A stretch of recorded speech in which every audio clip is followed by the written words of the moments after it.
విఘ్నేశ్వర షణ్ముఖ భారతీ సమేత పరమేశ్వరాయ నమః.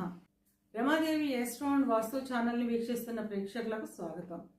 విశ్వావసు నామ సంవత్సర ఉగాది శుభాకాంక్షలతో కర్కాటక రాశి వారికి ఈ సంవత్సర ఫలితాలు ఎలా ఉన్నాయో, చిన్న చిన్న పరిహారాలు ఏం చేసుకోవాలో చూద్దాం.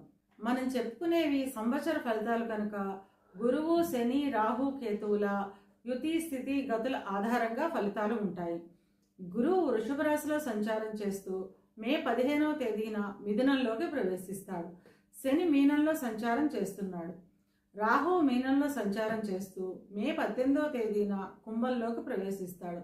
కన్యలో సంచరిస్తున్న కేతువు మే 18వ తేదీన సింహంలోకి ప్రవేశిస్తాడు.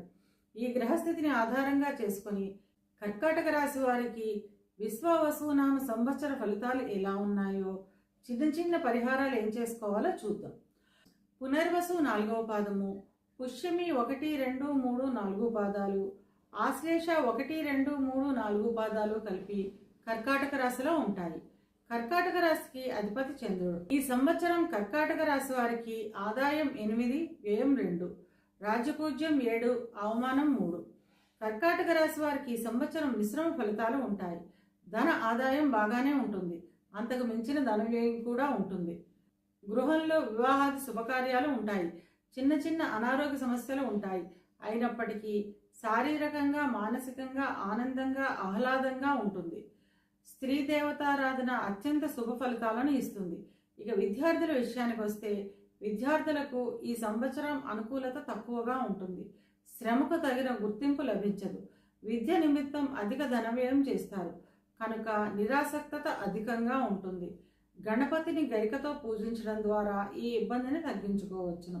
విదేశాలకు వెళ్లే విద్యార్థులకు ఈ సంవత్సరం మొదట్లో అనుకూలంగానే ఉంటుంది. ఉద్యోగ ప్రయత్నం చేసేవారికి అధిక వాయిదాలు పడే అవకాశం ఉంటుంది. అంతేకాకుండా ఉద్యోగ ప్రయత్నం చేసే సమయంలో ఆర్థిక మోసాలకు గురి అయ్యే అవకాశం కూడా ఉంటుంది.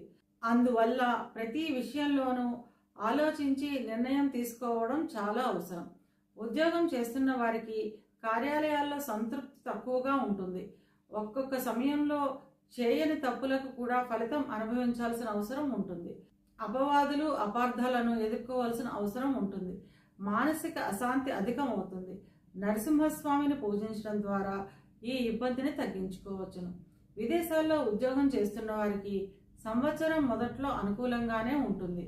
వివాహ ప్రయత్నం చేసేవారికి మొదటి 4 నెలల్లో వివాహం కుదిరే అవకాశం ఉంటుంది. తర్వాత వివాహ ప్రయత్నం చేయదలిచిన వారు గురుగ్రహానికి శాంతి చేయించుకుని ప్రయత్నాలు చేయడం మంచిది. వివాహం అయిన వారు జీవిత భాగస్వామితో కలిసి ఆనందంగా, ఆహ్లాదంగా గడుపుతారు. మొదటి 2 నెలలు ఇబ్బందులు, చికాకులు అధికంగా ఉన్నప్పటికీ మే నెల తర్వాత ఆనందంగా, ఆహ్లాదంగా ఉంటుంది. చిన్న చిన్న అనారోగ్య సమస్యలు ఉంటాయి. గృహ నిర్మాణం చేపడతారు. నిర్మాణ పనులలో అధిక ధన వ్యయం ఉండే అవకాశం ఉంటుంది. ఇవి కేవలం గోచార ఫలితాలు మాత్రమే. గోచార ఫలితాలు పూర్తిగా జన్మజాతక చక్రంపై ఆధారపడి పనిచేస్తాయి కనుక తమ జన్మజాతక చక్రాన్ని విశ్లేషణ చేయించుకోవాలి అనుకునేవారు కింది నెంబర్కి వాట్సాప్ చేసి కన్సల్టేషన్ తీసుకోండి. కర్కాటక రాశి వారి అనుకూలతను పెంచుకోవడానికి, ప్రతికూలతను తగ్గించుకోవడానికి మంగళవారం రోజున సుబ్రహ్మణ్య స్వామికి అభిషేకం చేయించడం ద్వారా అంతా మంచే జరుగుతుంది.